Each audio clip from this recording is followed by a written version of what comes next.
জাদুর শহর খ্যাত ঢাকা যেমন লাখ লাখ মানুষের কর্মসংস্থানের সুযোগ করে দিয়েছে, তেমনি প্রবাসী আয় ঘরে তুলতেও সবচেয়ে বেশি এগিয়ে এই ঢাকা জেলা। গেল নভেম্বর পর্যন্ত চলতি অর্থবছরের প্রথম 5 মাসে দেশে এসেছে ১,৩০৩ কোটি ৭৩ লাখ ডলার প্রবাসী আয়। গত বছর একই সময়ে এসেছিল ১,১১৩ কোটি ৭১ লাখ ডলার। অর্থাৎ বছর ব্যবধানে এবার 5 মাসে প্রবাসী আয় বেড়েছে ১৯০ কোটি ডলার।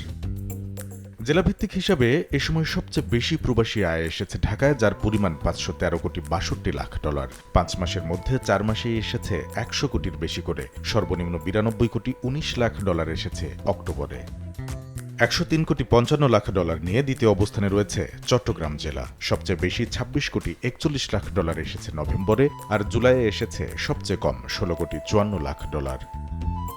তৃতীয় অবস্থানে থাকা কুমিল্লা জেলায় এসেছে ৬৯ কোটি ৬৬ লাখ ডলার। আগস্টে এসেছে সবচেয়ে কম ১১ কোটি ৪০ লাখ ডলার।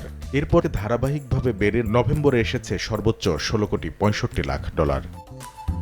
চতুর্থ অবস্থানে থাকা সিলেটে এসেছে ৫৫ কোটি ২৫ লাখ ডলার। নিয়মিত উত্থান পতনে এ জেলায় সর্বনিম্ন ৯ কোটি ৩৫ লাখ ডলার এসেছে আগস্টে, আর সর্বোচ্চ ১২ কোটি ৫ লাখ ডলার এসেছে নভেম্বরে।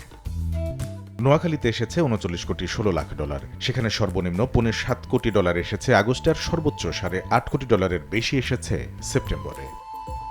কামরুল হাসান সবুজ, সময় সংবাদ, ঢাকা।